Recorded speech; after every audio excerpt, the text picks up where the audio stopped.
So how many times a day do you check your cell phone?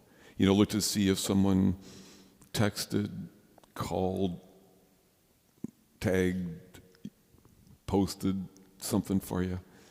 An interesting statistic, the average smartphone user unlocks their phone 144 times a day and swipes, taps, or clicks their phone 2,617 times a day. That's per year an average of 1 million touches per person. As you probably well know, many people do this even when they're sitting across the table with someone they love, right? FOMO, fear of missing out, is strong, right? We just don't want to miss that message, that post, that call from that certain special someone, right? And so we're checking a whole lot. Now today is about one very special call, perhaps the call. Now, sometimes as important as this call is, we let it go right to voicemail because we know if we answer this call, it's going to ask something of us. Now, today we hear about Jonah and that call. Now, here's the part of the story we didn't hear before today's part. When this call came to Jonah, he saw the caller ID. He so didn't want to answer it. He not only let it go to voicemail, he took his phone, threw it in the lake, got on a boat, headed overseas to be off the grid where there would be no reception so that no one could call someone else's phone and they hand it to him. That's how much he did not want to take this call. But there was nowhere he could go because there's nowhere anyone could go where you wouldn't be able to be reached by this call. The caller ID would say, according to your phone service, love, or it would say, the one who is love. And that call just keeps coming. And when Jonah finally listens, takes that call, as we hear, it changed both his life today and the people to whom he preached. And then the gospel, a few disciples get that call. Now, to their credit, they answer.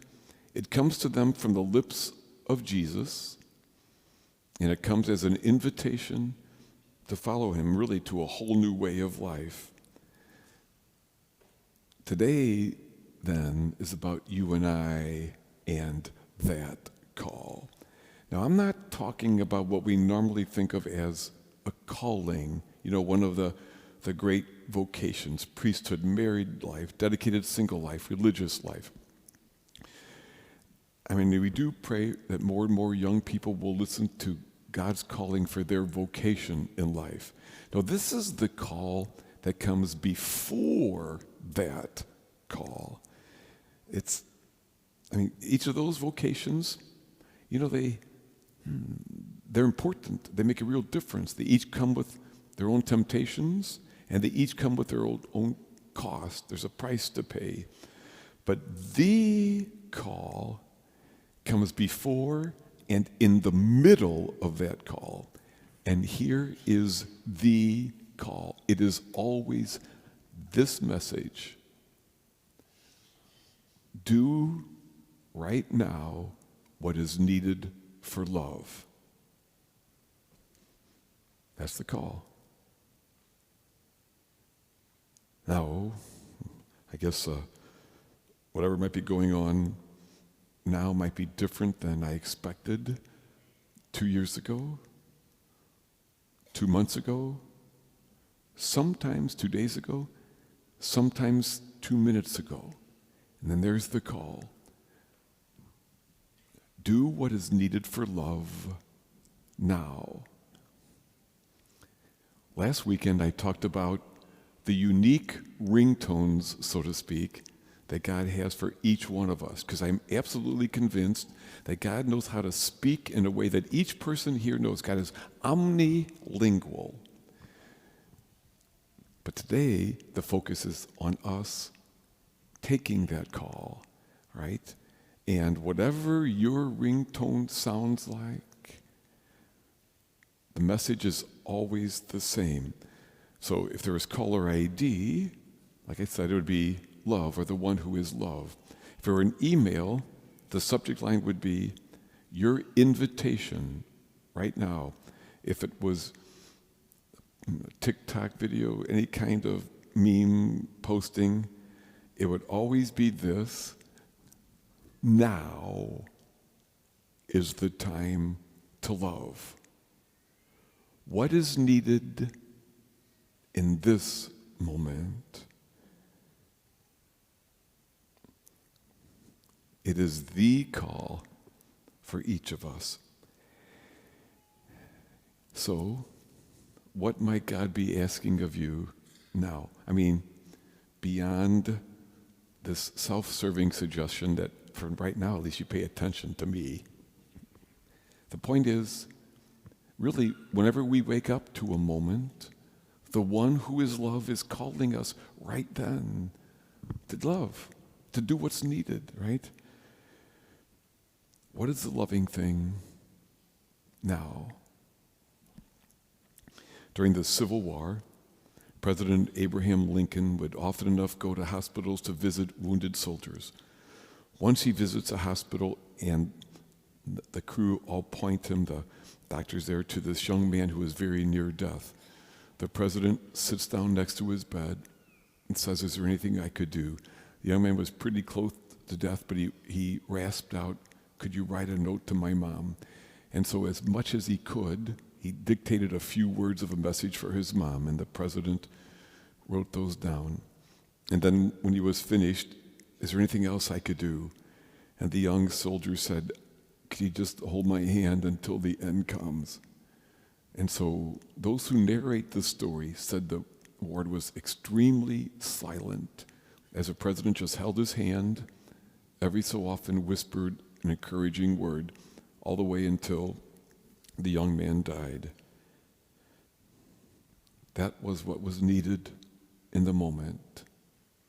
So that's what he did. You and I know people like that, don't we? I mean, whatever their vocation in life, they just do the right thing. Not many people have my cell number. There are many, many other ways to get a hold of me, right? But not many people have my cell phone on purpose because of all those other ways.